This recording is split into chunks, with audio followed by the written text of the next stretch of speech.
अस्सलाम वालेकुम, मेरा नाम साहिल अब्बास है और आज फिर मैं आपको वेलकम करता हूं अपने चैनल यूट्यूब पे जो साहिल अब्बास के नाम से बना हुआ है।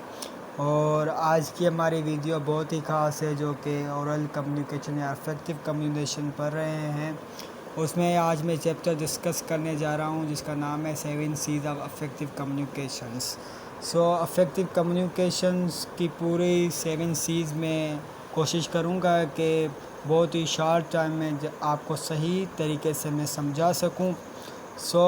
इसकी पहले इम्पोर्टेंस पे बात कर लें तो ये 7 सीज़ अगर आप अपनी लाइफ में अप्लाई करें तो आपकी लाइफ की जो कम्युनिकेशन है वो बहुत ही बेहतर और अंदाज में कम्युनिकेट हो सकती है। हर 7 सीज़ जो है वो हर लाइफ के मोड़, हर लाइफ की ज़िंदगी में आपको ये काम आने वाले हैं।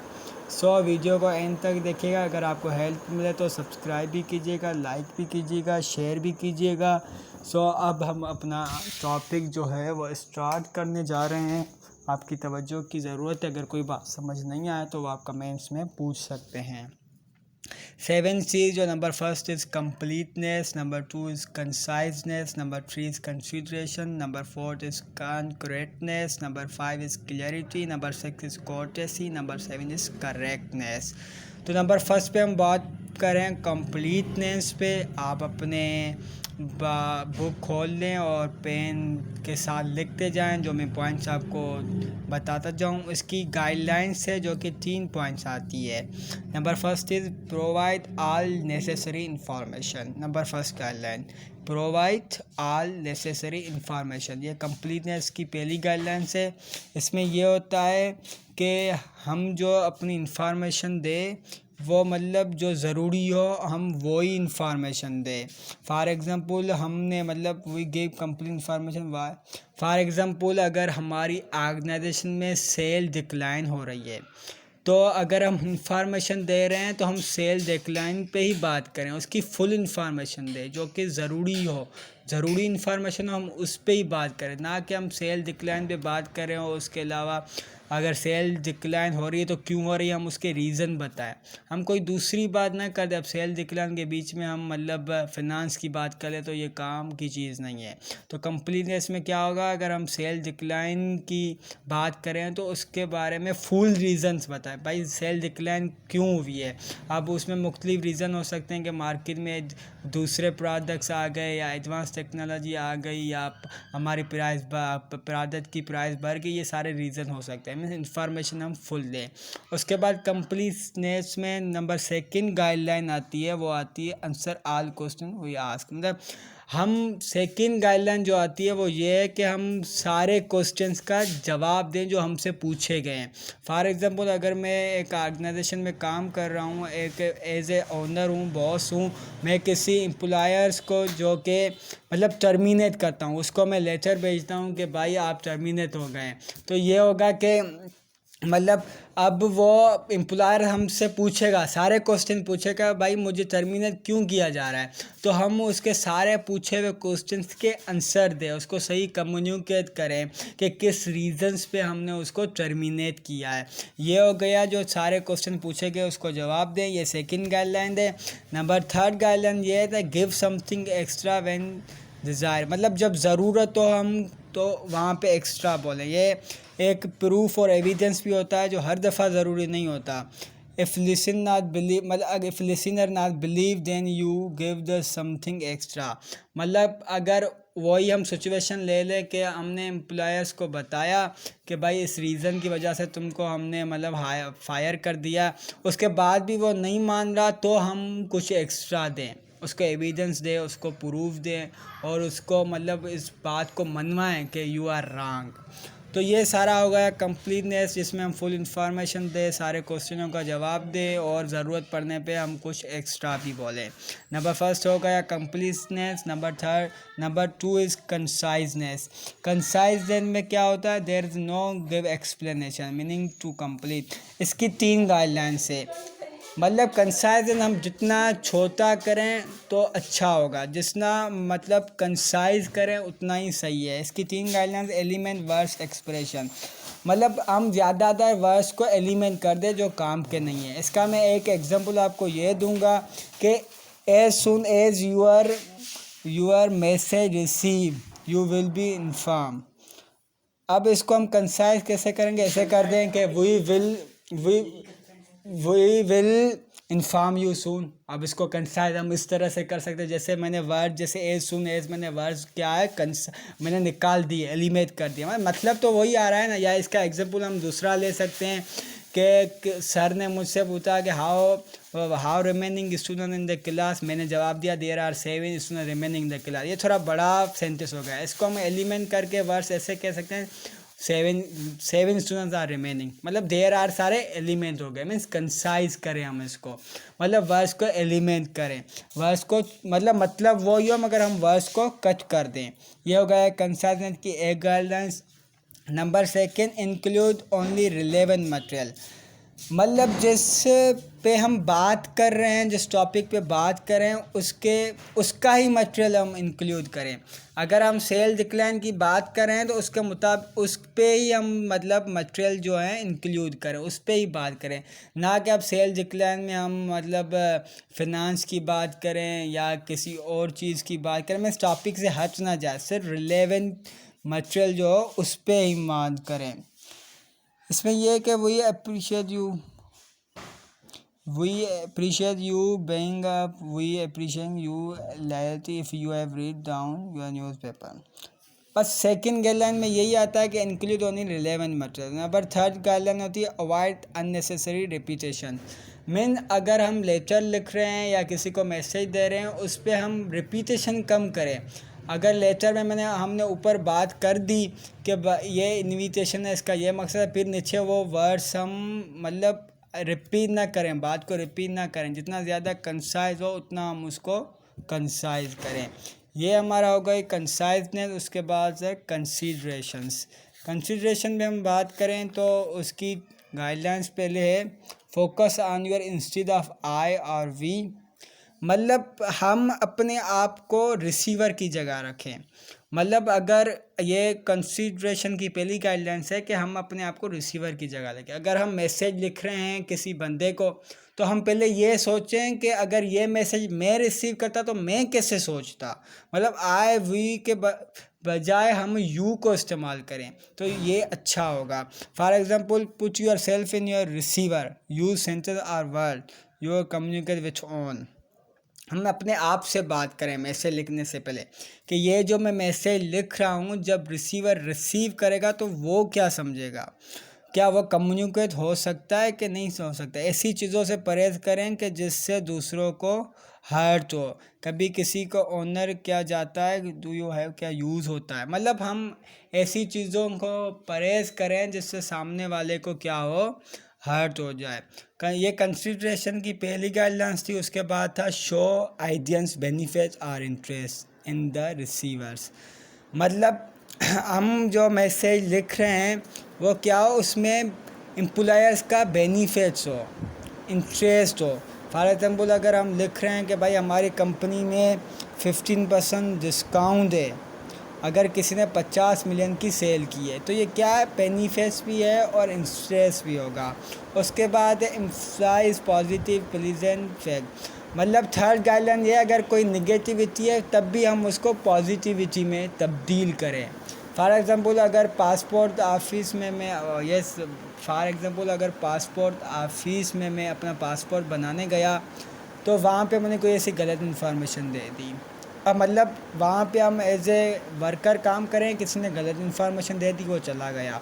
उसके बाद वो आया पासपोर्ट लेने, तब भी मतलब उसका पासपोर्ट बना नहीं था।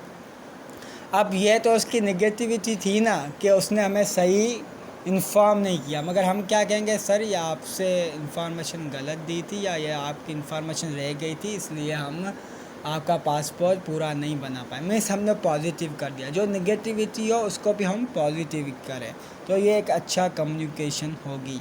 ये कंसिडरेशन की 3 गाइडलाइंस हो गई। अब है नंबर 4 कॉन्क्रीटनेस। इसमें यह होता है कि नंबर फर्स्ट गाइडलाइन है use specific facts and figure, मतलब जो हम फिगर्स और फैक्ट्स यूज़ करें वो क्लियर हो।